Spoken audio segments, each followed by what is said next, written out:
guys, welcome back to the channel, and today we have the ASIndo Pro LVL ABC Leverless Pad Controller. So this is a new leverless pad on the market, and what caught my eye was the replaceable PCB and USB-C port on the top left, as well as the pass-through port for the adapter slot being built into the pad in a really nice place. That way you can have low latency, just put the adapter right in the top of the controller, and also so you don't forget it when you leave the house, it's right there, almost made into your controller, so that's really nice.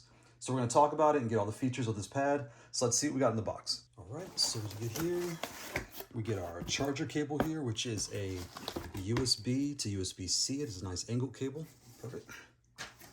And then we get some decals and stickers here, nice to LVL, perfect. And we got our pads, get out the box. And here you can see on this pad, I went with the Chainsaw Man artwork. I found this design online and made some mods to it and added some other things. I really like it. I might make another one of these with, power up a Cheeto, but anyway, moving on. So let's start with the paper test. So we take a standard piece of American printer paper, 8.5 by 11, and we put this here, we kind of size it up. So if I put that there and I put a basic adapter, right, we put the USB head, and you can see it is roughly that size. So a piece of paper is this much shorter than a piece of paper, and when it comes to width, it is basically the width of a piece of paper. Yeah, I mean, it's maybe to the lines, like right about there. So it's basically this. So why would you do this? If you're at home, you're not sure how big this is and what it's gonna feel like, take this, put it on your table, put it in your lap, and play like this. This will give you a good clue of how big this is and how it's gonna feel when you play in your lap. So in the flat style, this fits into our larger category. So out the box, this pad feels very dense and very well put together. It has an acrylic top and acrylic bottom, but you don't feel any creaking. Everything's very well put together. You have your pads here on the top for your wrists, so it's very comfortable. On the bottom, you have padding pre-installed. You have your instructions and all your button labels and everything else all labeled across the pad. When I plugged this pad into the PC and checked it all out, it came with the latest firmware update, so it was on 079 at the time of this recording, so it's good to go right out the box. So what features do we have on this pad? There is a home, back, and start button here on the top. There's also a tournament on and off switch. So what this does is, if you're in a tournament, we've all seen this where people hit the button by accident and the screen comes up, you can turn this top whole row off. And that way, whatever you press will not affect your gameplay. You won't get disqualified or lose a round or what have you. This pad comes with two 20.2 millimeter small button caps on the top right and bottom right. It comes with one larger 28 millimeter up button down here, and all the middles are all the same size. These are your standard larger 25 millimeter keycaps. So all your directionals are as normal and your buttons are the same. Your L3 is right here on top, your R3 is down here on the bottom, and your touchpad button is kind of in line with the row here. For mine, I remapped mine, so I put the R3 up here, the L3 there, and I have the touchpad down here, but again, that's how it comes out the box. On the top left, we have our display, and what I liked out the box I'd never seen was it had the input settings turned on. So as I'm playing the game and pressing different buttons, on the bottom of the screen, I can see the input history. And I had never seen that before. I know it's in the settings, I just never really looked at it or paid attention to it. So I ended up turning that feature on for some of my other pads as well, but I really like that it came set up like that. So right above the screen, we have our adapter port, right? So you can take your adapter and just plug this right into here. And that way it just sits in your pad, always ready to go. It's perfectly fit for a USB port, and you just slide it back and it pops right out and you're all set. I really like that because I have forgotten my adapter a time or two, so it's nice to just load all your stuff together, put your adapter in, just leave the house, and you're all set. And then we have the removable PCB. So this is an RP2040 PCB and a USB-C port on the top. So this is a new and really nice feature. I've seen messages where folks have stepped on their cord and bent the USB-C port, or all these different things can happen, or we all have kids, or we're grown-ups not paying attention, and you can affect this port and kind of break your pad. And in that case, you have to buy a whole new controller if that happens. Where I like what this is, for I believe it's $7, but with shipping, roughly $10 with shipping, you can just take this off and you can replace the whole brain of the piece of this board and the USB-C port with one swap. So that's really nice. So here in this case here, I actually have a second PCB, right? So I have one of these set up for Street Fighter and Guilty Gear Strive, and I have the other one set up for Tekken 8. I have different splash screens. This is truly the brain of the pad that you just pop out. And I'll kind of take this out of here and you can see what it looks like. It's just a chip, so it's perfect. So again, with the two different splash screens and everything else, I know which one I put in based on which splash screen I see when the board pops up, and then everything is set the way I like it for that game. So that's pretty cool. And something I had never seen before. So what's nice is you can buy this pad, and if you like the layout, everything's the way you like it, this can last you a very long time, because if anything goes wrong, you just pull this out, you're all set. You can change all the keycaps, change the switches underneath. You can kind of replace everything you see on here and make it last a really long time for a very affordable price. That's really cool. The replacement parts are so cheap. So the next question is, how hard is it to swap the PCBs, right? So to do that, what you want to do is you're going to grab it from top to bottom and you're going to rock it top to bottom like this, nice and slow. Don't wiggle too hard, just barely wiggle and loosen out, because they are, you can see these are metal pins, right? And you don't want to bend them. They are metal, they're firm, kind of pushing. They're not flexible or anything like that, but they will bend, obviously. So let's take it out. So we take it here, I grab both sides, and I'm just going to slowly lift and wiggle, and it comes right out. And there you go, right? So when I want to put it back in, I just line it up nice and slow. I check the pins, make sure nothing bent. Because the first time I did it, I did bend the bottom, but you can see I bent those back in. I have no issues, right? It's not hard. It's not something to be scared of. It's what it's meant for, right? Put that back. So once you swap these out, do not put this in your pocket. Do not put this in a bag. This is a chip. Be realistic. You will bend these eventually if it's sitting in your pocket or rumbling around your bag. You want to put it in a case. So I have a cable manager up here on the top, and I used all my managers. So I had this little plastic case that was the perfect size. I took the foam from the box and I kind of stuck it all in here. And now when I close this up, no rattling, no shaking, it fits perfectly in this case and I have no issues. And what's also nice is there is a QR code right here underneath. So when you scan this with your phone, it'll take you to the GP2040 site and get all the details of what these boards have, the latest updates, all the things are right here underneath. So let's put this back on. Again, check it, make sure everything looks good, it's perfect. We're gonna line it up nice and slow. And just use two hands and just rock it nice and slow and steady down. And just like that, it's back in. So playing with this pad, the pad's very nice on the wrist with these grippy pads here on the bottom. The grip on the bottom doesn't slide off your lap or slide around your table. Again, it feels very dense, so it's nice and it's not heavy. It's just, it has a nice light weight to it. It feels really good in your lap and steady. So the switches feel great. They're nice. They play smooth. They're linear. They're the MX style switches. You can kind of see that there, the taller ones. The button height is higher than normal. So most pads are about 2/4 high. Some are 4/4. This pad here is about 5. So I have to take 1, 2, 3, 4, and 5. You can see right there. That's how tall they are off the pad.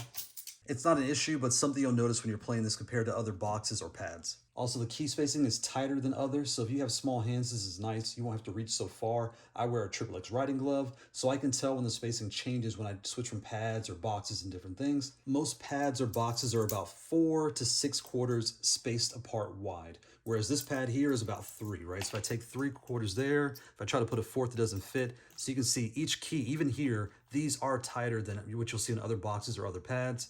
They are all essentially 3/4 wide across. So if you're coming from other pads or another box, with the switches so high and closer together, you will find yourself hitting other buttons. So when I was playing, I was tapping this button here by accident. But if you own this pad, after about an hour, you won't notice that at all. I mean, when it's yours, you're using it every day, it'll feel like normal to you. So if you have smaller hands, again, that's a good thing. Things are closer together. So folks that are wondering, this pad is a tighter, taller experience. So what I ended up doing was I took all the large keycaps off of this pad, and I'll show you at the end of the video. I want to show it as it came when I do the review, but at the end, I'll show you what I did to modify this pad. I ended up pulling all these off and putting these smaller ones across the whole pad. And then these larges here, I took this off and put this large right here on the bottom. So I have 20 millimeters across the whole pad and 125 on the bottom here. And when I did that, I noticed something. With this pad, for all those with smaller pads and smaller hands, which I get a lot of comments saying, oh, I wish I can get, like for example, the Haute42 S or the G, I wish I can get that pad, that same layout, but just with a bigger base on my lap and on my table, what have you. This is that model. So this pad here, again, with the tighter layout and the smaller buttons, it'll feel very familiar to the S and G. It's more the G because the G switches are, I believe, 4/4 high. These are 6. So you'll be familiar with that, whereas the S is only 2/4 high. They're very low profile and very easy to hit. So once you do that, you will get what most have been asking for, a small pad with the wider base and the replaceable parts, right? I noticed after I made that change how things felt better. They felt smoother. Everything is weird. They're closer together, but when I put the smaller keycaps, they felt further apart. They felt more natural. I wasn't hitting any other buttons. Everything was, you can see here, this gap here, everything had proper spacing. It was very easy to just play and have a good time. When I look at the bottom of the pad, it does say version 1 here. And that got me thinking, this version 1 with the smaller keycaps and one large is perfect. You're set for those with smaller hands and the tighter feel.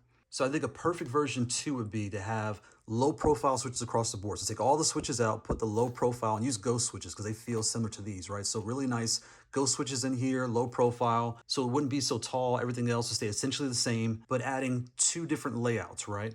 So one would stay just like this. It would stay everything the same, but you would take off the large keycaps, put the smalls across the whole pad, and then one of these is the large on the bottom, and that's it. So it's low profile, it's smaller, it stays tight, that's perfect. The second version 2 is like a version 2A and a version 2B, right? Version 2B would be, again, the low profile ghost switches, but instead of these being 3/4 space this tight, they'd be wider, like about 5 or 6 quarters, which is standard to your button style and other pads, the standard wide with the same large keycaps, and they'd be all across the pad. With this one could stay large on the bottom, but other ones, these would stay across and just be spread out more across the whole pad. In my opinion, that'd be a really nice update to this version 1 to the version 2. But again, this pad, I really like it. Everything feels really nice. The foam is really nice. The build quality feels really good in your hands. The layout, once I put the smalls on, everything felt really smooth and nice. I think you're gonna like it. So how do you connect this pad to your console? So if you're on Xbox, we have the Brook Wingman XB2. Do not buy this. It no longer works. When you plug in, it says not supported.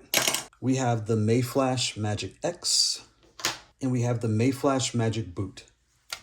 For PS5, we have the Brooks, and this is the Wingman FGC. We have the Mayflash Magic S Ultimate. We have the Mayflash MagicBoot. And we have the Coxmox Haue42 Booter 5. So all these adapters will work. What I recommend is you don't need the booters for this pad like other pads, because you can easily take one of these adapters and just slide it right in. So I'll take this one here. If I take it, just line it up, and it slides right in with no problem. And you pull it right back, it slides right out. So I recommend just getting one of the larger ones. That way you have something universal and it fits right in there. If you do get a booter device, when I was testing this, I put it in and I did have to kind of wiggle to get it out because they're tiny. That's what they're there for. So I would say use the adapter because you don't need these for this pad. Or if you have one, it'll work just fine. But I recommend just getting the tall Brooks. And that way at an event, you can also share your adapter with other folks. You just pull it out and let someone else use it and plug it back in when it's time for you to play. So let's get some things on the table and compare this to some other pads. Now, if you have an Xbox or PS5 controller, you can see here, this is roughly 2 controllers wide, right? And when it comes to height, it's essentially, 1 1/4 controllers tall. And you can kind of see that there and how that spaces out there on the board itself. So if you have a 3D printed pad today, this feels very similar to that. The layout is very similar when it comes to the spacing. The buttons here are closer on this pad, but again, if you have one of these, this is a nice jump up to this. The buttons are taller, but it's a nice, coming from here straight to this, you'll feel right at home and everything will play really nicely. When I look at the size, you can see this pad here essentially is as tall as is wide, just about, and how wide this is. It's roughly, 1 pad and, a couple buttons wide, right? So there you go.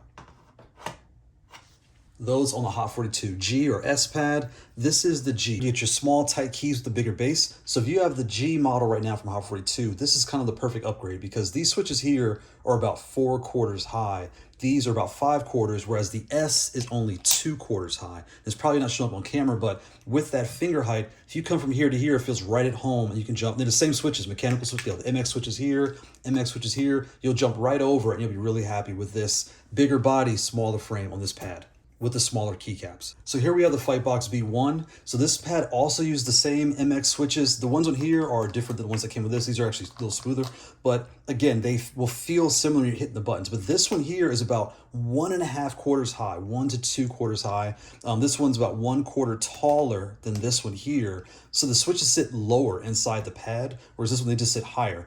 Also, this one's spread a little bit more. So here, if you like this, you want a smaller build, this is perfect. You get the smaller, tighter fit. But as far as width is concerned, they're about the same. So when I put this here, you can see they're basically the same width, right? And when it comes to height, I mean, this one's actually slightly taller because the nice pads to keep you comfortable. This is actually a little bit taller. So you can easily go from this model to this model and get your smaller feel on the same large box with this model here.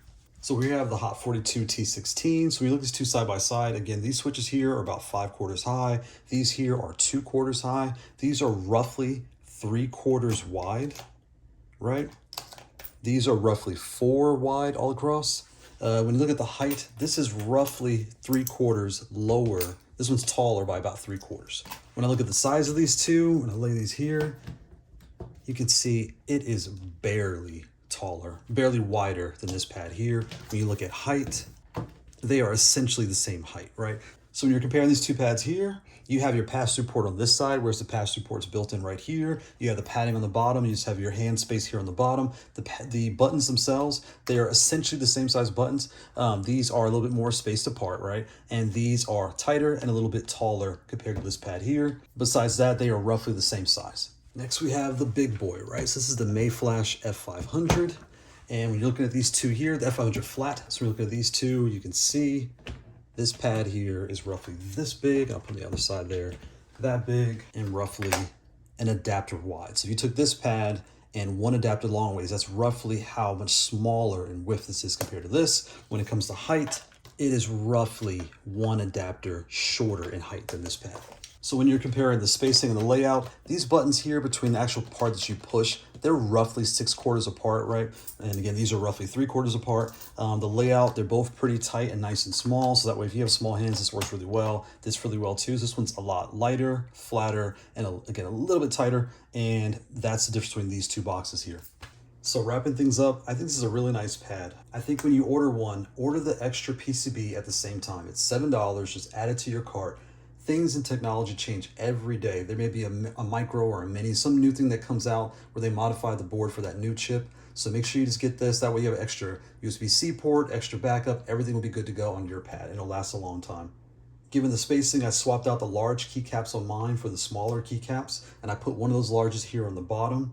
This change made a really nice adjustment for me, and I think anyone on a 3D printed pad or this G pad here will really like this pad. I think it'll really hit those folks that have been asking for a large base with small, tight switches like the smaller pads. You found it right here. So I think this is a really nice version 1, similar from the G to the S, right? The G started with the mechanical MX switches and they went to the low profiles on the S. I think that'll be really nice for this. So keep everything the same, put small buttons across the whole pad, 125mm on the bottom, put the Ghost low profile switches on here, and boom, you're off of version 2. Then you have your version 2 wide, where you space things out maybe 1 or 2 quarters more across the whole pad, so you get a little more space. So with the large keycap, spacing similar to this, or really spacing similar to this, taking this gap here that we have in this layout here, and just putting this on this style would be really nice. Take the same size switches, these larger here, these 25mm, and put across the whole pad, just a little more spacing, and then boom, you have your version 2 and your version 2 wide. So those with small hands get what they like here, and those with larger hands get the same thing, and you're all set. So I really like this. It's a really nice build, and I think you should get it. So that's the ASIndo Pro LVL ABC. Thanks ASIndo for sending this out. Thanks for watching. Bye.